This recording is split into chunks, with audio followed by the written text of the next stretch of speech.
నడిపిస్తున్న జాషువా గారికి, కూటమి ఏర్పాటు చేస్తున్న వారి కుటుంబానికి ప్రత్యేకమైన వందనములు తెలియజేస్తూ ఉన్నాను. ఒక చిన్న పాట పాడతాను. 25వ పాట. పాట పాడిన పిదప మనం ముందుకు వెళ్దాం. 25వ పాట. ఆనందం ఆనందం దినదిన ఆనందం. 25వ పాట.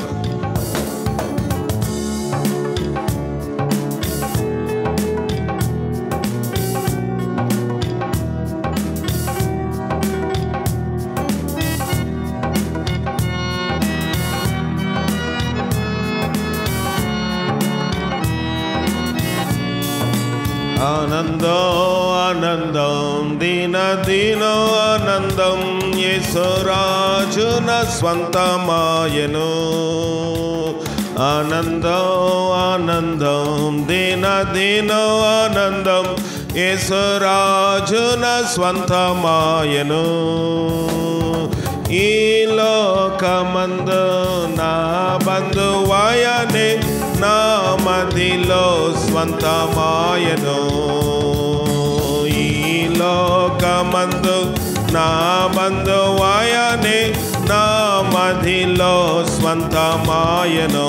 అందరూ ఆనందమే పరమానందమే, ఇది మహా గొప్ప భాగ్యమే. ఆనందమే పరమానందమే, ఇది మహా గొప్ప భాగ్యమే. ఈ లోకమందు నా బంధువాయనే నా మదిలో స్వంతమాయను. ఈ లోకమందు నా బంధువాయనే నా మదిలో స్వంతమాయను. చిన్న ప్రాయమునే నన్నెరిగియుండెన్, తప్పిపోయిన కనుగొనెను. చిన్న ప్రాయమునే నన్నెరిగియుండెన్, తప్పిపోయిన కనుగొనెను. తనదు ప్రాణము నాకర్పించి జీవం పొందుమని చెప్పెను. తనదు ప్రాణము నాకర్పించి జీవం పొందుమని చెప్పెను. అందరూ ఆనందమే పరమానందమే, ఇది మహా గొప్ప భాగ్యమే. ఆనందమే పరమానందమే, ఇది మహా గొప్ప భాగ్యమే. ఈ లోకమందు నా బంధువాయనే నా మదిలో స్వంతమాయను. ఈ లోకమందు నా బంధువాయనే నా మదిలో స్వంతమాయను. ఏ స్థితిలోనైనా ప్రభు ప్రేమతో నన్ను విడువక కాపాడును. ఏ స్థితిలోనైనా ప్రభు ప్రేమతో నన్ను విడువక కాపాడును. తాను నమ్మి నాకు ఇచ్చిన పనిని ప్రభు వచ్చే వరకు కాచుకుందును. తాను నమ్మి నాకు ఇచ్చిన పనిని ప్రభు వచ్చే వరకు కాచుకుందును. అందరూ పడాలి.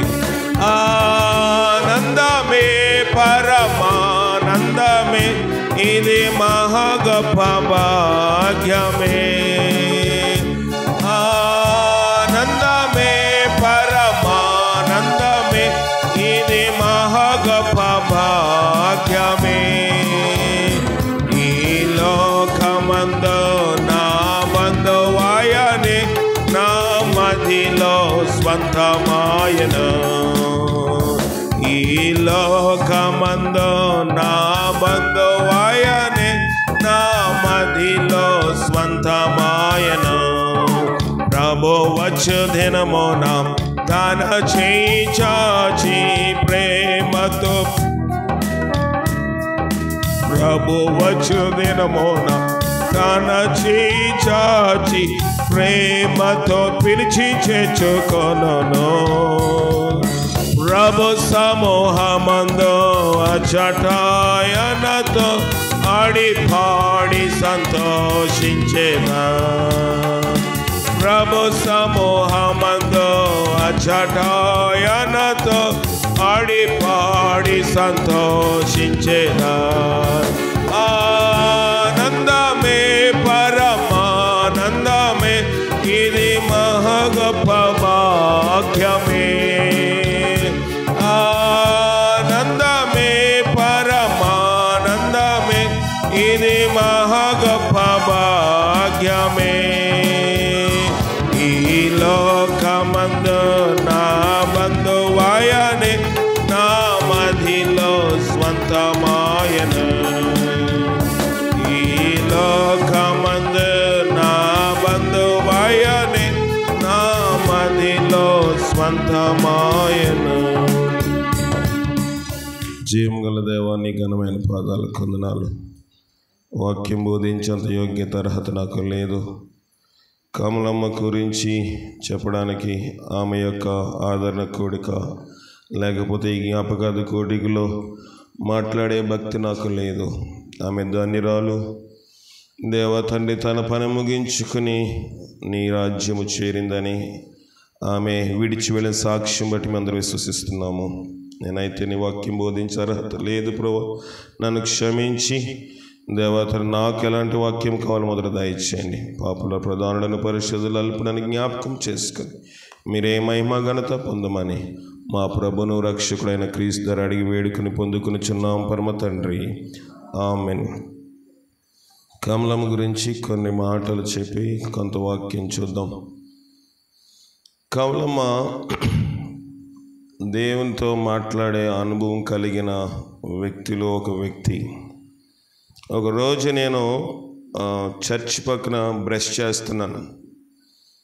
బ్రష్ చేస్తూ కొంచెము మెట్లు ఎక్కితే ఆమె పిలిచి నాతో అంది, ఇక్కడ బ్రష్ చేయకూడదు బాబా అని చెప్పింది. ఏ కమలమ్మంటే, దేవుడు నాకు చెప్పాడు మందిరపు ప్రాంగణంలో నువ్వు పళ్ళు తోముతున్నావు, ఇది పరిశుద్ధమైన స్థలము. అలాంటి మెట్టును, అలాంటి దేవునితో మాట్లాడే అనుభవం సంపాదించుకున్న వ్యక్తిలో కమలమ్మ ఒక ప్రాధానికమైన వ్యక్తి అని నేను చెప్పగలను. అందరూ చెప్పినట్లుగా ఆమె ప్రతిదినము నడిచి వచ్చి పరిచర్య చేసింది. ఇప్పుడే అక్క చెప్పింది కదా, ఆమె మనుషుడు ఏ పంట విత్తునో ఆ పంటనే కోయను అన్నట్లుగా మరి ఆమె చేసింది, పరిచర్య చేసింది. ఆమె మరణం ఎలాగుంటుంది, చివరి దినాలు ఎలాగుంటాయి, ఆమె సమాధి ఎలాగ జరుగుతుందని మనుషులో ఒక రకమైన ఒక సందేహం ఉండొచ్చు. అనేక మంది అనుకుని ఉండవచ్చు. కానీ దేవుడు జయకరంగా ఆమె యొక్క సమాధి కార్యక్రమం జరిగించాడు. మరి ఆమె ల్యాబొరేటరీకో మోషన్కో వెళ్ళినప్పుడు ఆమెకు పరిచర్య చేయడానికి దేవుడు అక్కనే ఏర్పాటు చేసుకున్నాడని నేను అనుకుంటాను. ఎందుకంటే ఆమె అంత పరిచర్య చేసింది. ఆమె పరిచర్య, ఆమె లాంటి పరిచర్య నేను కూడా చేయలేనేమో. రాత్రి 12 గంటల వరకు 1 గంటల వరకు పరిచర్య చేసి తెల్లవారి మేము లెక్క ముందే ఆమె ఇంటికి నడుచుకుంటూ వెళ్ళేది. అనేక మంది అపహాస్యము చేసేవారు జోగుపేట సెంటర్లో. కానీ ఆమె తెలుసులో నీకు ఏం పని, ఎంత జీతం ఇస్తున్నారంటే, నేను జీతం కోసం పని చేయట్లేదు, దేవుడు నాకు అప్పగించిన పనిని అంచు వరకు కాపాడుకుంటానన్నట్లుగా ఆమె కాపాడుకుంది ఇప్పుడు పాడిన రీతిగా. అలాగే పరిచర్య ఆమె చేసింది. ఆమె కూడా దేవుడు పరిచర్య చేయడానికి అక్కని, బావగారిని, బ్రైస్ని ఒక సాధనంగా ఇక్కడ వాడుకున్నాడు. చివరి దినాల్లో ఆమె మరణ పడక ఎక్కకుండానే ఎక్కువ టైం పరిచర్య చేయించుకోకుండానే ఆమె చనిపోయింది. ఇంకా ప్రాముఖ్యమైన విషయం ఏంటంటే, నాయన ఆరోగ్యంగా ఉండి బ్రతుకున్న దినాల్లో ప్రతి వారం ఒక్కొక్కరు ఉపవాస ప్రార్థన చేయాలి. సోమవారం ఒకరు, మంగళవారం ఒకరు, బుధవారం ఎలాగ సంఘంలో ఉపవాస ప్రార్థన, గురువారం ఒకరు, శుక్రవారం ఒకరు, మళ్ళీ శనివారం ఎలాగ ఉపవాస ప్రార్థన, ఆదివారం ప్రభు దినము. ఇలాగ ఏర్పాటు చేసినప్పుడు ఒక్కొక్కరు ఒక్కొక్క దినం ఉపవాసము ఒక చార్ట్, ఒక టైం టేబుల్ ఇచ్చినప్పుడు అందరూ కొంతకాలం చేసి మానేశారు. కానీ ఆమె దాదాపుగా చనిపోయే వరకు మంగళవారం ఉపవాసము మానలేదు. అంటే ప్రభు వచ్చే వరకు నా యొక్క పనిని, దేవుడు అప్పగించిన పనిని కాచుకుంటానన్నట్లుగా ఆమె మరణం వరకు తన యొక్క ఆత్మీయ స్థితిలో దైవజనులు చనిపోయారు. అబ్రహాం గారు చేరవలసిన గమ్యస్థానం పరలోకం వెళ్ళిపోయారు. కానీ ఆమె దేవుని సేవకులు ఇచ్చిన దాంట్లో నిలబడగలిగింది. ఇది ఆమె గురించి నాకు తెలిసిన దాంట్లో కొన్ని విషయాలు మీతో చెప్తా ఉన్నాను. కనుక కమలమ్మ నిజంగానే ధన్యురాలు. మరి కమలమ్మ మన ఎవరికి బంధువులా కాదు, కానీ అందరం వచ్చాము. అందరూ ఎలాగ సమకూడబడ్డామంటే ఆమె చేసిన పరిచర్య. మీలో గొప్పవాడై ఉండను కోరిన ఎడల వాడు పరిచారకుడై ఉండవలను. ఆ రీతిగా పరిచర్య చేసింది, నిలబెట్టుకుంది, ఆశీర్వాదం చూడగలిగింది, పరలోకము కూడా సంపాదించుకుంది. అన్నిటికంటే ధన్యకరమైంది. కనుక ఈ యొక్క ఆదరణ కూడిక, లేకపోతే ఈ యొక్క స్మారక కూటం అని కొంతమంది అంటారు, అంటే జ్ఞాపకార్థాన్ని స్మారకం అంటారు, కొంతమంది మెమోరియల్ సర్వీస్ అంటారు. కనుక ఆదరణ కావాలి. బంధువులు రక్త సంబంధం లేరు, కానీ కవలమ్మ మనం విడిచిపెళ్ళిన గ్యాప్, ఆ యొక్క లోటును ఎవరైనా భర్తీ చేయగలమా? కనుక అదొక ప్రశ్నగా ఉండిపోయింది. ఈ ప్రయాస అంతా ఎందుకు? ఈ కూటాలు ఎందుకు? ఏదో భోజనం పెట్టే, లోకములో అన్యులైతే ఏదో భోజనం పెట్టి ఆ రీతిగా కొంత ఆహార పదార్థాలు పెడితే ఆయన ఆత్మ శాంతిస్తుందని ప్రజలు నమ్మి దినకార్యములను, రోజును, కొన్ని ప్రాంతాల్లో కరమంత్రాలు అంటారు, కరమంత్రాలను చేసి భోజనం పెట్టి ముగిచ్చేస్తే ఆ దినముతోటి ఆమె లేకపోతే అతని రుణం తీర్చేసుకుంటామని. కానీ భక్తుల యొక్క జీవితం మనం చూసినప్పుడు మానవ జీవితానికి మరణము అంతము కాదు. లోకంలో పశువులకి, లేకపోతే లోకంలో మృగాలకి, జంతువులకి అన్నిటికీ మరణం వస్తుంది. మానవుడికి కూడా మరణం వస్తుంది. కానీ మానవ జీవితమునకు మరణము అంతము కాదు.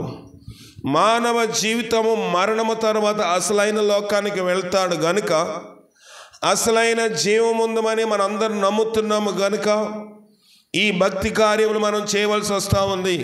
ఈ కూటం పెట్టుకోకపోతే ఏమైనా నష్టమా? కొంత ఖర్చు అవుతుంది. కానీ మనం అనుకుంటాము ఇంత ఖర్చు అవసరమా అని అనుకుంటాము.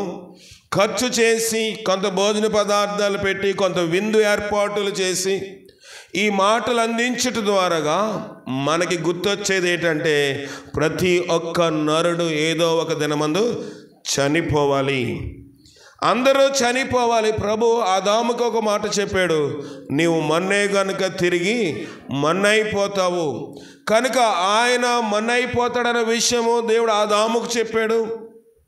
ఆయన చెప్పి కొన్ని వేల సంవత్సరాలు అయిపోయింది.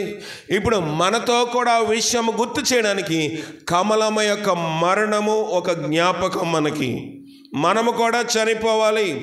అది కురూపు కానివ్వండి, ప్రధానమంత్రి కానివ్వండి, ఉన్నవాడు కానివ్వండి, దరిద్రుడు కానివ్వండి, ప్రతి ఒక్కరూ మరణించాలి. మరణించకముందు మన గమ్యం ఏంటి? మానవ జీవితమునకు మరణము ముగింపు కాదు. ప్రియమైన దేవుని సంగమా, లోకములోని సంక్రాంతి టైంలో మనం చూస్తాం, ప్రతి ఒక్కరు సంఖలో ఒకటి ఉంటుంది. ఏంటది? కోడిపుంజు ఉంటుంది. కోడిపుంజు, పందెపు పుంజు మనం చూసినట్లయితే అది పందెములోని ఓడిపోయింది అనుకోండి, దెబ్బ తగిలింది అనుకోండి, మళ్ళీ దాని యజమానుడు దాన్ని బ్రతికిస్తాడా? బ్రతికించడు. బ్రతికిస్తే ఖర్చు అవుతుంది కనుక దానిని పెంచుతున్న, పందానికి పెంచుతున్న కోడిపుంజు యజమాని ఏం చేస్తాడంటే దాన్ని అమ్మివేస్తాడు, కోసుకుని తినేస్తాడు. ఎందుకంటే దానిని మళ్ళీ బాగు చేయడం వల్ల పందానికి అది పనిచేయదు, పెంచడం వల్ల ఖర్చు అవుతుంది, కానీ దానివల్ల ప్రయోజనము లేదు. గుర్ర పందాలు ఉంటాయి.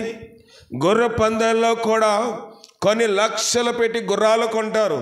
కొన్నప్పుడు ఒక గుర్రానికి ఆ పందెంలో ఏదైనా దెబ్బ తగిలితే ఆ యజమానుడు దాన్ని ఒక తుపాకీ తీసుకుని పేల్చి చంపేస్తాడు. ఎందుకంటే దాన్ని బ్రతికించడం వల్ల నష్టమే కానీ దాన్ని బ్రతికించడం వల్ల ప్రయోజనము లేదు.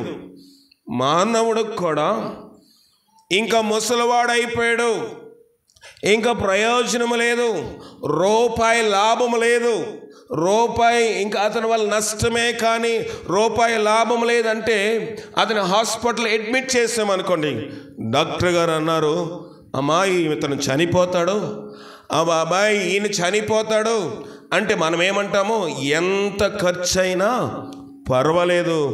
ఆఖరికి భార్య అయితే అంటది, నా మెడలో ఉన్న హారం అమ్మేస్తాను, పుస్తులతో అమ్మేస్తాను, అది అమ్మేస్తాను, ఎంత ఖర్చు అయినా పర్లేదు, ఆయన బ్రతికేటట్లు చూడండి.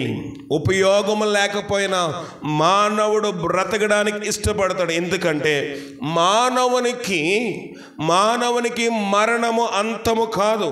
మానవ జీవితానికి మరణము ఒక ముగింపు కాదు. కనుక చాలామంది ఇది నమ్మరు. చాలామంది ఏమనుకుంటారంటే మానవుడు చనిపోయిన తర్వాత మంచి కార్యాలు చేస్తే, ఏ కార్యాలంట, మంచి కార్యాలు చేస్తే మళ్ళీ జన్మలో మనిషిగా పుడతాడు. ఒకవేళ చెడ్డ కార్యాలు చేస్తే, ఒకవేళ దుష్టమైన కార్యాలు చేస్తే, ఒకవేళ అపిత్రమైన పాపపు పనులు చేస్తే మళ్ళీ జన్మలోనో కుక్కగానో నక్కగానో కాకిగానో పుడతాడని మనుషులు పునర్జన్మ గురించి ఆలోచించి రక్షణ మార్గమును వదిలిపెట్టేస్తున్నారు. అందుకే ఈవేళ దినము చేస్తున్నారు అనుకోండి, లోక సంబంధంగా ఈ దినం అంటారు. మనము జ్ఞాపకార్థ కోడిక అంటాం, స్మారక కూటం అంటాం, ఆదరణ కోడిక అంటాం. ఈ హిందువులైతే దీని దినం అంటారు, రోజు చేస్తున్నామంటారు. ఈ దినమందు మొదటి ముద్ద తీసుకెళ్ళి ఎక్కడ పెడతారు? బయట పెడతారు. ఎందుకంటే కవలము కాకిలాగొచ్చి తింటాదని మనుషుల యొక్క నమ్మకం. అంటే ఇంత చెప్పినప్పటికీ పరలోకం వెళ్తుందని చెప్తున్నాం, మనం నమ్ముతున్నాం, మనం దేవుని ఎరిగిన వారు కనుక. పరలోకం వెళ్తుంది కమలం అని చెప్తున్నాం, మంచి కార్యములు చేస్తుందని చెప్తున్నాం. ఎవరో ఒకరు అంటారు, ఇంత మంచి ఆవిడ వాళ్ళ సిద్ధాంత ప్రకారం మనిషే పుట్టాల్సి వచ్చినప్పుడు బయట భోజనం అవసరం అంటారా? ఆమె రాదు. ఏ మనిషికి కూడా పునర్జన్మ లేదు. పునర్జన్మ సిద్ధాంతమే నిజమని కొంతసేపు మనందరూ నమ్ముదాం. పునర్జన్మ సిద్ధాంతం కరెక్ట్ అయితే ఈ దేశంలోని అందరూ ఎవరెక్కువ ఉండాలి? పాపం విస్తరిస్తుంది, కోర్టులో కేసులు ఎక్కువ అవుతున్నాయి, పంచాయతీలో తగాదాలు ఎక్కువ అవుతున్నాయి, లేకపోతే పోలీస్ స్టేషన్లో రోజు రోజుకి ఫైల్స్ పెరిగిపోతున్నాయి, ఎక్కువ నేర చరిత్ర పెరిగిపోతూ ఉంది. నేర చరిత్ర బట్టి చూస్తే మనిషి కుక్కగానో నక్కగానో పశువుగానో కాకిగానో కోడిగానో పుట్టాలి. కానీ మనము లోకంలో చూసినట్లయితే క్రమేపీ మనుషుల యొక్క జీవితము, లోకంలోని పశువులు మృగముల యొక్క వాటి యొక్క ఉనికి దాదాపుగా అంతరించిపోతుంది. మనుష్యుడు వద్దన్నా, పిల్లలు వద్దన్న మనుషులు విస్తరిస్తూ ఉన్నారు. జనాభా పెరిగిపోతుంది కనుక ప్రభుత్వం వారు జనాభా నియంత్రణ చేయడానికి ఫ్యామిలీ ప్లానింగ్ ప్రవేశపెట్టింది. పాపం ఎక్కువైతే, ప్రియమైన దైవ జనాంగమా, పాపము ఎక్కువైతే ఏం పెరగాలి? లోకములో పశువులు మృగములు జంతువులు ఇవి పెరగాలి. పుణ్యం ఎక్కువైతే మనుషులు పెరగాలి. లోకములో చరిత్ర ప్రకారము పుణ్యం ఎక్కువ లేదు, కలియుగం అంటున్నాము, పాపకాలం అంటున్నాము, లోకము కళ్ళు మూసుకుని పోయిందని చెప్తున్నాము. ఎంత చెప్పినప్పటికీ మనుషులే పెరుగుతున్నారు కానీ లోకంలో మృగములు పశువులు అంతరించిపోతున్నాయి. దీన్ని బట్టి మనం తెలుసుకోవాల్సింది ఏంటంటే పునర్జన్మ అనేది ఒక బూటకం. పునర్జన్మ బూటకము కనుక నీవు నేను అనుకోవచ్చు, మంచి పుణ్యాలు చేసి మళ్ళీ వచ్చే జన్మలో ఫలానవాడు కడుపులో పుట్టాలి, లేకపోతే మళ్ళీ మంచి కార్యములు చేయకపోతే ఏ కుక్కగానో నక్కగానో పశువుగానో పుట్టేస్తాను, నాకు నరకం నుంచి తప్పించుకోవచ్చు అని అనుకోవచ్చు. పునర్జన్మ అనేది బూటకము, దాన్ని ఎవరు మనం నమ్మడానికి వీల్లేదు. కనుక మానవుని యొక్క జీవితము మరణము అంతము కాదు కాబట్టి ఇవన్నీ మనం చేస్తూ ఉన్నాం. అయితే కొన్ని సంవత్సరముల క్రితము 1956వ సంవత్సరము 1956వ సంవత్సరంలో డాక్టర్ రైమండ్ మూడీ, ఆయన పేరు డాక్టర్ గారు, అమెరికాలోని గుండె వైద్య నిపుణుడు. ఆయన దగ్గరికి ఒక పేషెంట్ని తీసుకొచ్చారు. ఆయన స్ట్రక్చర్ మీద తీసుకొచ్చారు, అంబులెన్స్లో తీసుకొచ్చారు, క్యాజువాలిటీ ఎమర్జెన్సీ వార్డులో అడ్మిట్ చేశారు. డ్యూటీ డాక్టర్ గారు పరిశీలన చేసి చూసినట్లయితే అతను నాడి కొట్టుకోవట్లేదు. గుండె మీద తన స్టెత్ పెట్టి చూశాడు, నాడి లేదు. కాళ్ళ దగ్గర చూసాడు, నాడి లేదు. డాక్టర్ గారు అన్నారు, ఇతడు ఏమైపోయాడు? చనిపోయాడు. కనుక తీసుకెళ్ళిపోండి అంటే ఆ భార్య అంది, అయ్యా ఎంత ఖర్చు అయినా పర్లేదు, ఈయన్ని కొంత బ్రతికించినట్టు చూడండి అని డాక్టర్ గారిని ప్రాధాయపడితే డాక్టర్ గారు ఆఖరిగా ఒక ప్రయత్నం చేస్తారు. గుండె వైద్య నిపుణులు ఏంటంటే షాక్ ట్రీట్మెంట్ అంటారు. ఒక 3 లేకపోతే 4 ఇంజక్షన్లు ఇస్తారు. ఆ ఇంజక్షన్లో ఎక్కడైనా మాంసంలోని కొంత కొన ఊపిరి ఉంటే మనిషి లేచి కూర్చుంటాడు. కనుక ఈ రైమండ్ మూడీ అనే డాక్టర్ గారు ఏం చేశాడంటే ఆయనకి షాక్ ట్రీట్మెంట్ ఇచ్చాడు. ఇచ్చిన తర్వాత అతను ఏం చేశాడంటే 4 నిమిషాలకి ప్రాణం వచ్చింది, లేచి కూర్చున్నాడు. అప్పుడు డాక్టర్ గారికి ఒక సందేహం వచ్చింది, ఈయనకి ఏమై ఉంటుందంటావు? ఈ 4 నిమిషాలు వ్యవధిలో ఎక్కడికి వెళ్ళి ఉంటాడు? ఈ 4 నిమిషాల పరిధిలో ఇతను ఏ దేశం వెళ్ళి ఉంటాడు? ఇతని పరిస్థితి ఏంటి? హమ్మింగ్ వస్తుంది, ఇది మైక్లో ఏమైనా ఆపలో చూడండి. ఇతని పరిస్థితి ఏంటి అని అతను గమనిస్తూ ఉండు.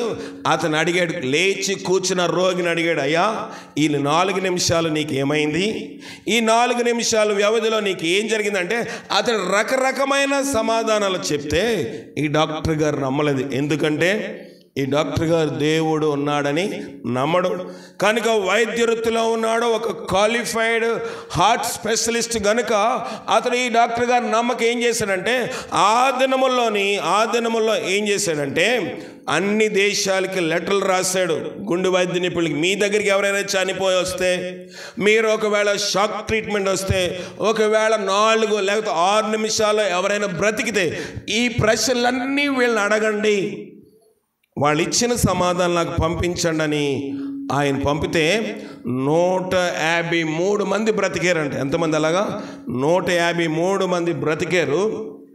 153 మంది బ్రతికారు. వారిని వీరు అడిగిన సమాధానం ఏంటంటే మేము చనిపోయాము. మేము చనిపోయిన తర్వాత మా దేహం అలాగ పడుకోబెట్టబడి ఉంది. మేము ఏదో గట్టు మీద ఒక నది వారున, సముద్రపు వారున, కాలువ వారున, లేకపోతే ఒక గట్టు మీద ఉన్నట్లుగా మేము మా యొక్క దేహమును చూస్తున్నాము. కొంతమంది ఏం చేస్తున్నారంటే మా దేహమును ఏం చేస్తున్నారు? కదుపుతూ ఉన్నారు. కొంతమంది నర్సులు వచ్చి ఇంజెక్షన్ చేస్తూ ఉన్నారు. కొంతమంది మా కోసం ఏడుస్తున్నారు. కొంతమంది గుండె బాదుకుని ఏడుస్తూ ఉన్నారు. ఇలాగ ఇవన్నీ చేస్తూ ఉండగా ఆకస్మికంగా ఒక పొడుగైన స్వరంగము, జాగ్రత్తగా వినండి, పొడుగైన స్వరంగము ఓపెన్ అయింది. ఆ స్వరంగములో నుంచి మేము కొన్ని వేల కిలోమీటర్లు చాలా వేగంగా వెళ్ళిపోయాము. అది ఒక కారు చీకటిగా ఉంది ఆ స్వరంగము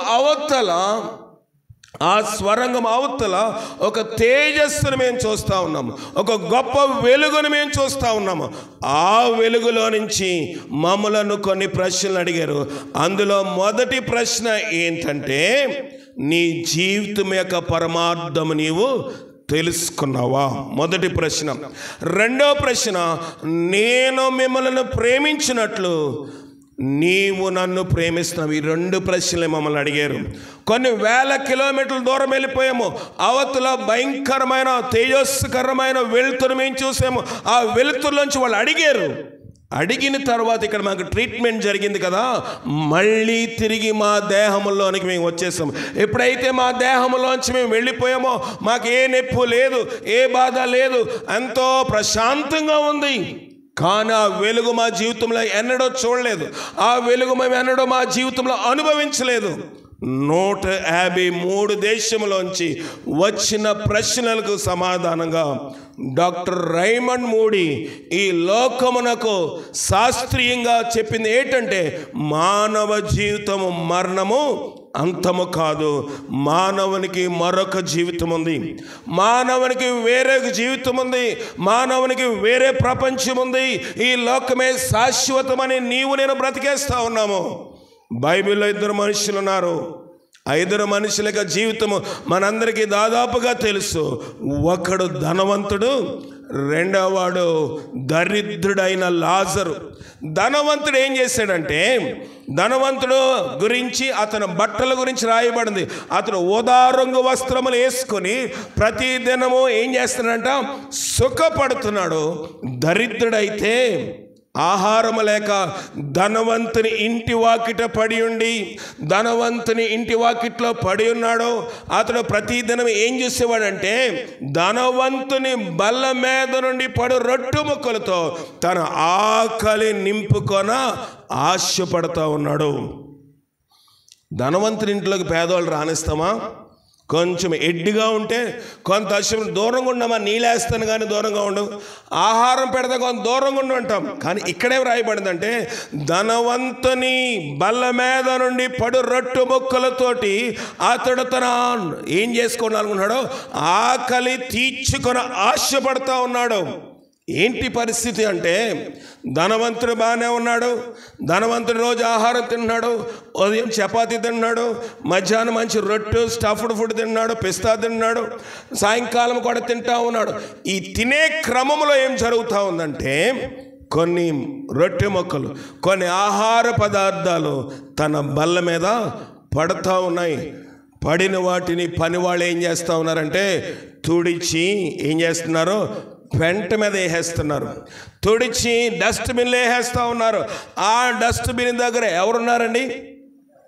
కుక్కలు ఉంటాయి. మనం డస్ట్బిన్ బయటికి ఏదైనా చెత్త పట్టుకెళ్తూ ఉంటే కుక్కలు ఆకలితో చూస్తాయి. ధనవంతుని ఇంటి వాకిట కూడా కుక్కలు ఉన్నాయి. కుక్కలు ఈ ఆహారం కోసం చూస్తూ ఉంటే, పేద లాజరుకి కుక్కలు తినే ఆహారమే కడుపు నింపుకోవాలి కనుక ఆ ఆహారం కోసం అక్కడ కూర్చుండి ఎదురు చూస్తూ ఉన్నప్పుడు కుక్కల మీదకు వస్తుంటే వాటిని కొట్టి వాటిని నివారించి ఆ ఎంగిలి మెతుకులతోటి ఇతర ఆహారం తింటున్నాడు. కుక్కలకి ఏమీ లేదు కనుక ధనవంతుని ఇంటి వాకిట్లో ఉన్న లాజరు కురుపులు అవి నాకుతూ ఉన్నాయి. లాజరు కురుపులు కుక్కలకు ఆహారంగా ఉంది. కుక్కల ఆహారము లాజరు తింటా ఉన్నాడు. సంవత్సరాలు గడిచిపోయి, దినములు గడిచిపోయి, కోకోనొక దినం వచ్చింది.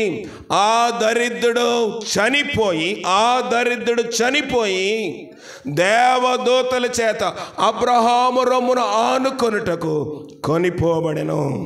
ఎక్కడికి వెళ్ళాడంట? ఎవరొచ్చారు? కొడుకు వచ్చాడా? ఎవరొచ్చారు? కోళ్ళు వచ్చిందా? స్నానం చేయించడానికి, ఆకారు ముద్దు పెట్టుకోవడానికి, చితి మంట వెలిగించడానికి, తల కరువు పెట్టడానికి ఎవరన్నా వచ్చారా?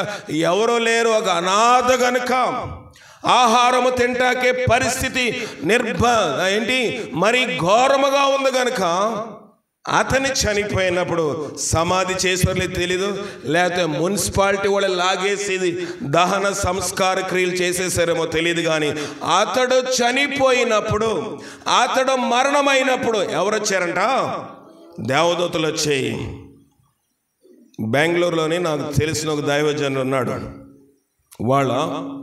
వాళ్ళ తల్లి, వాళ్ళ అత్తగారు ఒక భీమవరంలోని లోదరన్ హై స్కూల్లో ఇంగ్లీష్ టీచర్గా పనిచేస్తూ ఉండింది. ఆమె ఒక దినమందు ఉదయమే లేచిన తర్వాత ఆమె ఏం చేస్తూ ఉందంటే, ఆ కూతురింటి దగ్గర ఉంది. కూతురు ఏదో గారెలు పెట్టింది, ఇడ్లీ పెట్టేసింది, తినేసింది.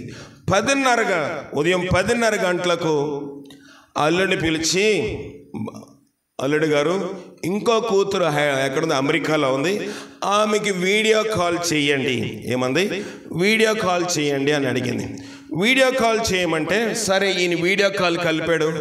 అమెరికాలో ఉన్న తన ఇంకో కూతురుతో వీడియో కాల్ మాట్లాడేసింది. మాట్లాడుతున్నప్పుడు, అమ్మ ఇప్పుడు టైం ఎంత అవుతుంది? 10:30 అవుతుంది కదా, ఇప్పుడు దాకా ఏం చేసావు? ఎన్ని గంటలు లేచావంటే ఉదయమే 4 గంటలు లేచానమ్మా. ఇప్పుడు దాకా ఏం చేసావంటే 4 గంటలు లేచాను, ప్రార్థన చేసుకున్నాను. 4 గంటలు లేచాను, ప్రార్థన చేసుకున్నాను. ప్రార్థన చేసిన తర్వాత ఏం చేసావు? నేను బైబిల్ చదువుకున్నాను. రోజుకి ఎన్ని అధ్యాయాలు చదువుతున్నావమ్మా? నేను ఎన్ని అధ్యాయాలు చదువుతాను? 30 అధ్యాయాలు బైబిల్ చదువుతాను. ఆమెకి 87 సంవత్సరాల వయసు. 87 సంవత్సరాల వయసులో 30 అధ్యాయాలు చదువుతున్నానమ్మా. ఈ దినము నిన్న నేను 33 అధ్యాయాలు చదివాను. ఎన్ని అధ్యాయాలు చదివిందంట? 33 అధ్యాయాలు చదివాను. ఎందుకంటే యెషయా గ్రంథము 66 అధ్యాయాలు. యెషయా గ్రంథాన్ని 2 రోజుల్లో నేను పూర్తి చేయాలి కనుక నిన్న 33 అధ్యాయాలు, ఈవేళ 33 అధ్యాయాలు చదివాను. ఎవరి కోసం చదువుతున్నామా? 87 సంవత్సరాల వయసులో నీకు అంత ఎవరి కోసం చదవాలి? ఎక్కడ బోధించాలంటే ఎక్కడో బోధించడానికి కాదు. నేను మారు మనసు పొంది, నేను రక్షించబడి బాప్తీసం పొందిన తొలి దినాల్లో దేవునితో ఒక నిబంధన చేశాను. ఏంటంటే దినము నాకు 30 అధ్యాయాలు చదువుతానని. సర్లే చదువుకో, నువ్వు అలాగే కొనసాగించు అని మాట్లాడేసింది, పెట్టేసింది. ఫోన్ పెట్టేసిన తర్వాత ఆమె నోట్లోంచి కొంత చొంగ కారుతూ ఉంది, నోట్లోంచి నొగరొస్తూ ఉంది. ఈ అల్లుడి గారు కొంచెం కన్ఫ్యూజ్ అవుతూ ఉన్నాడు, ఈ అల్లుడి గారు కొంచెం బాధపడతా ఉన్నాడు, ఈ అల్లుడి గారు కొంచెం ఆందోళన పడతాడు. ఇప్పుడు దాకా బాగానే మాట్లాడింది కదా అని ఈయనకి ధైర్యం చాలక తన అత్తగారి కోసం ప్రార్థన చేయడానికి, తనకి తెలిసి హైదరాబాద్లో ఇంకొక సేవకుడు ఉంటే ఆయనకి ఫోన్ చేశారు. అయ్యా, ఇప్పుడు దాకా మా అత్తగారు ఇంకో కూతురుతో మాట్లాడని చెప్పి బాగానే మాట్లాడింది, 33 అధ్యాయాలు చదివిందంట. కానీ ఇప్పుడు సడన్గా ఫోన్ పెట్టిన తర్వాత నోట్లో నుంచి నొగరొస్తూ ఉంది, చొంగొస్తూ ఉంది. ప్రార్థన చేయండి అంటే సరే. ఆ దైవజన అన్నాడు, ఫోన్ స్పీకర్ ఆన్ చేయమ్మా. ఫోన్ స్పీకర్ ఆన్లో పెట్టాడు. ఆన్లో పెట్టిన తర్వాత అవతల దైవజనుడు ప్రార్థన చేస్తున్నాడు. ఆయన అక్కడ ఆమెన్ అన్నాడు. ఇక్కడ ఆ చొంగ కారుతూనే అపస్మారక స్థితిలో కూడా ఆమెన్ అంది. ఆమెన్ అన్న తర్వాత ఆ దైవజనుడు ఈ దైవజనుడితో అంటున్నాడు, మీరు గదిలోంచి కొంచెం బయటికి రండి. ఏమైంది? మీకు ఏమైనా దర్శనమైందా? అయ్యింది బాబు. నేను ప్రార్థిస్తుండగా, నేను మీ అత్తగారి కోసం ప్రార్థిస్తుండగా దేవదూతలు కనబడుతున్నారు. మీరు ఫోన్ పెట్టేసి మీరు గదిలోకి వెళ్ళేసరికి మీ అత్తగారు చనిపోయి ఉంటుంది. ఆమె టైం అయిపోయింది, ఆమె పరలోకం వెళ్ళిపోతూ ఉంది. నిజంగా చూసేసరికి ఆ అత్తగారు చనిపోయింది. ఆఖరి దినము ఎన్ని అధ్యాయాలు చదివిందండి? 33 అధ్యాయాలు చదివింది. ఒక దైవజనుడు తెలియదు, ఆమె ముక్కు ముఖం ఎరగని దైవజనుడు ఎక్కడో హైదరాబాద్లో ఉండి బెంగళూరులో ప్రార్థన చేస్తూ ఉంటే దేవుడు అతనికి బయలుపరిచిన దర్శనం ఏంటంటే ఆమె దగ్గరికి దేవదూతలు వచ్చాయని. నీవు నేను చనిపోతే ఎంతమంది మనుషులు వచ్చారు, ఎంతమంది ఊరేగింపుగా తీసుకెళ్లారు, ఎన్ని డబ్బులు వేసారు, ఎన్ని పూలు చల్లారు, ఎంత ఘనంగా సమాధి జరిగింది అది చూస్తాము. కానీ దేవదూతలు రాకపోతే అబ్రహాము రొమ్మును ఆనుకొనుటకు దైవజనులు రావచ్చు, సంఘం రావచ్చు. కమలమ్మకి దైవజనులు వచ్చారు, సంఘం వచ్చింది, అందరూ బాగానే జరిగింది.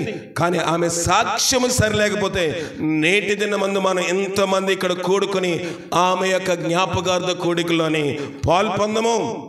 దేవుని యొక్క దూతలు రావాలి. ఆ ధనవంతుడు కూడా చనిపోయి పాతి పెట్టబడెను. కానీ ధనవంతుడు నరకంలోకి వెళ్ళాడంట. అక్కడి నుంచి కేక వేస్తున్నాడు, తండ్రివైన అబ్రహామా ఆ లాజర్ నా యొద్దకు పంపించి. ఎందుకు బాబు? కొంచెం థమ్సప్ కావాలి, కొంచెం స్ప్రైట్ కావాలి, ఎండాకాలం ఎక్కువైపోయింది, ఏసీ లేదు. కానీ ఇక్కడ కొంచెము తన చిటిని వేను కొల ఇక్కడ నీటిలో ముంచి నా నాలుకను చల్లార్చాలి. ఏసీలు ఇక్కడ ఉండొచ్చు, కూల్ డ్రింక్స్ ఇక్కడ ఉండొచ్చు. లోకంలో శీతలమైన ప్రదేశం కావాలంటే మనం ఎంత కరెంటును ఉత్పత్తి చేసుకుని చల్లదనము ఏర్పాటు చేసుకోవచ్చు. ధనవంతుడుకున్న డబ్బుతో లోకంలో ఏదైనా ఏర్పాటు చేసుకోగలడు. కానీ ఆ పాతాళం అనే యమగుండములోకి అతను వెళ్ళిపోయిన తర్వాత తండ్రివైన అబ్రహామా అక్కడ కేకలేస్తున్నాడు. ఇక్కడ ప్రార్థన చేయమంటే నోరు లేపం మనం. ఇక్కడ ప్రార్థన చేయమంటే నేను ప్రార్థన చేయండి, మీరు చేయండి. మీరు చేయకూడదా? నాకు కొంచెం గొంతుకు బాలేదు. బయట కలహం ఆడమంటే ఇక్కడున్నది చీర ఇక్కడికి వచ్చేస్తుంది, ముడుకు దగ్గర ఉన్న చీర ఎక్కడికి వచ్చేస్తుంది, బొడ్లోకి వచ్చేస్తుంది. దోపి పరిగెడతాం కలహాల కోసం. ప్రార్థన ఇక్కడ చేయలేము. అక్కడ ధనవంతుడు కదా అదే అంటున్నాడు, తండ్రివైన అబ్రహామా నా యందు కనికరపడు. అక్కడ కేకలేస్తాడు, లాభం లేదు. ఇక్కడ నోరిప్పం ప్రార్థన చేసి, అయ్యో దైవజనులు ప్రార్థన చేయండి, అయ్యో వాక్యము చదవండి, పాటలు పాడండి, చప్పట్లు కొట్టండి అంటే ఏమీ చేయము. ధనవంతుడికి వాక్యం తెలియని వాడు కాదు. ధనవంతుడికి అబ్రహాం ఎవరో తెలుసు, పరలోక పరిస్థితి ఏంటో తెలుసు, పరలోకంలో ఎవరెవరు ఉంటారో తెలుసు, తన దగ్గర దరిద్రుడైన లాజరు కూడా పరలోకం ఉంటాడని తెలుసు. నీకు నాకు వాక్యము తెలుసు కానీ, నీకు నాకు ప్రార్థన తెలుసు కానీ, నీకు నాకు సహవాసం తెలుసు కానీ, దేవుని సన్నిధికి ఒక నామకార్థ క్రైస్తవులుగా వచ్చి వెళ్ళిపోతున్నామేమో. ధనవంతుని యొక్క పరిస్థితి ఉంటే ప్రయోజనం లేదు. అక్కడ కేకలేస్తూ ఉంటే అబ్రహామా నువ్వెవడో నాకు తెలియదు అనలేదు, కుమారుడా అంటున్నాడు. ఎందుకంటే అక్కడ ప్రార్థనకు వచ్చిన అనుభవం ఉంది, అక్కడ కానుకలు ఇచ్చిన అనుభవం ఉంది, అక్కడ పరిచయం చేసిన అనుభవం ఉంది. కానీ తన యొక్క పాత రోత జీవితం అతను మానుకోలేదు కనుక, కుమారుడా నువ్వు భూలోకములో ఉన్నప్పుడు ఏమనుభవించావట? సుఖము అనుభవించావు. అయితే ఇతడు బాధపడ్డాడు. ఇప్పుడు అతడు ఇక్కడ ఏం పొందుతున్నాడు? నెమ్మది పొందుతున్నాడు. లోకంలో మన కష్టాలు ఉండొచ్చు, లోకంలో ఇబ్బందులు ఉండొచ్చు, లోకంలో ఇరుకులు ఉండొచ్చు, కష్టాలు, ఇబ్బందులు, రుణాల బాధలు, ఆర్థిక సమస్యలు కావచ్చు, బిడ్డలు ఇసుకించవచ్చు, భర్త ఇసుకించవచ్చు, భార్య ఇసుకించవచ్చు, బిడ్డలు ఇసుకించవచ్చు, చుట్టుపక్క వాళ్ళు ఇసుకించవచ్చు. మనమేమంటాం? దేవుడే ఉంటే నాకెందుకు ఈ కష్టం వచ్చిందండి, దేవుడు నా ప్రార్థన ఆలకించట్లేదండి, అది పక్కన పెడితే మా పాస్టర్ గారు ప్రార్థన పని చేయట్లేదండి, ఇంకో ప్రార్థనకి వెళ్ళిపోతామండి, అక్కడ అద్భుతాలు జరుగుతున్నాయండి, అక్కడ టచ్ జరుగుతుందండి, అక్కడ స్వస్థత జరుగుతుందండి. ఈ దినాల్లో మనుషులకు స్వస్థత కావాలి. అలాంటి స్వస్థత కార్యమే కోరుకున్నాడు ఎవరు? ధనవంతుడు. అలాగైతే నాకు భూమి మీద 5 సహోదరులు ఉన్నారు, వారి దగ్గరికి ఈ యొక్క లాజరును పంపించు అంటే ఏం కావాలంట? అద్భుతము కావాలి. అద్భుతము నేను తప్పు పట్టను, అద్భుతములు నేను దానిని విమర్శ చేయను. కానీ ఈ ఊరు రావాలంటే నర్సీపట్నంలోని ఒక బోర్డు వేస్తాడు, బెన్నవరం ఇన్ని కిలోమీటర్లని. బెన్నవరం 9 కిలోమీటర్లు లేదా 7 కిలోమీటర్లు. నర్సీపట్నం ఎక్కడో ఒక బోర్డు ఉంటుంది, అది మార్గము. ఆ బోర్డు దగ్గరికి వెళ్ళి గట్టిగా పట్టేసుకున్నాం అనుకోండి, బెన్నవరం వచ్చేస్తామా? చెప్పండి. మార్గం మాత్రమే. అద్భుతము కూడా క్రీస్తు యందు విశ్వాసం ఉంచడానికి, అద్భుతము కూడా క్రీస్తు యందు నీవు నేను నమ్మిక ఉంచడానికి ఒక చిహ్నము, ఒక దారి మాత్రమే.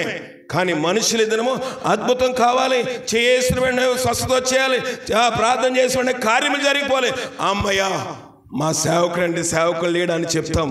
కానీ ధనవంతుడు కూడా అలాగే అంటాడు, భూమి మీద 5 సహోదరులు ఉన్నారు.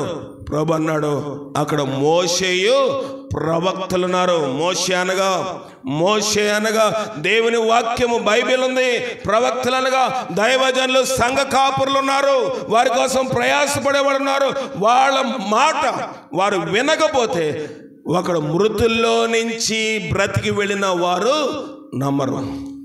వాక్యము ఎలాగా ఆధారపడతా ఉన్నామో ఆఖరిగా ఒక ఉపమానం చెప్పి ముగిచ్చేస్తాను. ఒక దేశంలో ఒక వాడ ఉంది. ఆ వాడ పేరు మీకు తర్వాత మీ అందరికి తెలిసిన వాడ అయి ఉంటుంది. ఆ వాడ గురించి నేను చెప్పేసి నేను ముగించేస్తాను, ముగింపులోనికి వచ్చేసాను. ఆ వాడ గురించి 1912వ సంవత్సరం. ఏ సంవత్సరము? 1912వ సంవత్సరంలో ఏప్రిల్ 10వ తారీఖు. ఏ తారీఖు అంట? 1912 ఏప్రిల్ 10వ తారీఖున అట్లాంటిక్ మహాసముద్రం మీద వాడకి గ్రీన్ సిగ్నల్ ఇస్తాడు. జెండా పట్టుకుని ఒక ఆయన ఊపుతున్నాడు. మన స్టేషన్ రైల్వేలోని ప్రయాణం చేసే వారికి అనుభవం ఉంటుంది. పచ్చ జెండా ఊపితే రైలు వెళ్తుంది. అలాగే సముద్రపు వాడల రేవులో కూడా వాడకి జెండా ఊపితే ఏమవుతుందంటే ఆ వాడ వెళ్తుంది. ఆ వాడలోని ఆ నావికుడు, ఆ జెండా ఊపి ఆయన పేరు యాండ్రూస్. ఆయన ఏమంటా ఉన్నాడంటే ఈ యొక్క ఈ యొక్క వాడను దేవాతి దేవుడు కూడా ఏమి చేయలేడు. ఇది ఎలాంటి మంచు పర్వతం వచ్చినా, ఎలాంటి పెద్ద పెద్ద తిమింగలం వచ్చినా ఇది కాసుకుంటుంది. దాంట్లోని 1512 మంది ప్రయాణం చేస్తారు. ఎంతమంది? 1512 మంది ప్రయాణం చేస్తున్నారు. ఏప్రిల్ 14వ తారీఖున దాని జాడ కనపడకుండా పోయింది. అతను అలాంటి ప్రగల్భాలు పలికి 4 రోజులుగా దాని జాడ లేకుండా పోయింది. ఒక మంచు పర్వతాన్ని ఢీక్కుంది. 1512 మంది జల సమాధి అయిపోయారు. దాదాపు 75 సంవత్సరములు సముద్రం గర్భంలో ఉండిపోయింది. అదే టైటానిక్ షిప్. దాని మీద సినిమాలు తీశారు, దాని మీద ఏదేదో చేశారు, కానీ లోకములోని వారు ప్రగల్భాలు పలికారు. ఒక దేశంలోని మెర్లిన్ మొన్రాయ్ అనే ఒక యవనస్తురాలు ఉంది. ఆమె అమెరికా దేశంలోని ఒక ప్రసిద్ధిగాంచిన సినిమా యాక్టర్ మెర్లిన్ మొన్రాయ్. ఆ డేట్లన్నీ ఇప్పుడు చెప్పడానికి నాకు టైం లేదు, కానీ ఆమెతో ఒక దైవజనుడు మాట్లాడుతూ ఉన్నాడు. ఆయన మాట్లాడుతూ ఏమంటా ఉన్నాడంటే, బిల్లీ గ్రహం అనే దైవజనుడు, అమ్మా మెర్లిన్ మొన్రాయ్ నీతో కొంచెం మాట్లాడాలి. ఏంటండి, మీరేమో మీటింగ్స్ పెడుతున్నారా? మీరేమైనా సువార్త సభలు పెడుతున్నారా? మీరేమైనా ఆ కూటమి ఈ కూటమి పెడుతున్నారంటే, లేదు, నీతో నా దేవుడు మాట్లాడమంటున్నాడు. నా దేవుని కొంత సమయం ఇవ్వాలి. బిల్లీ గ్రహం గారు అలా చెప్తే, నీ దేవుడికి నా దగ్గర సమయం లేదు. జాన్ ఎఫ్ కెనడీ అమెరికా దేశ అధ్యక్ష కొడుకు నన్ను వివాహం చేసుకోవాలనుకున్నాడు. నాకు ఎంతో అందం ఉంది, ఎంతో సౌందర్యం ఉంది. నేను సినిమా యాక్ట్రెస్ గనుక, ఒక సినీ తారను గనుక నాకు ప్రపంచంలో విస్తారమైన ఆఫర్లు ఉన్నాయి. డబ్బు ఉంది, అందం ఉంది, పలుకుబడి ఉండడానికి జాన్ ఎఫ్ కెనడీ అమెరికా దేశ అధ్యక్షుడు కూడా నాతో ప్రేమలో ఉన్నాడు. నీ దేవుడికి నాకు సమయం లేదన్నది. చెప్పిన 4వ రోజున నిద్ర మాత్రలు వేసుకుని చనిపోయింది.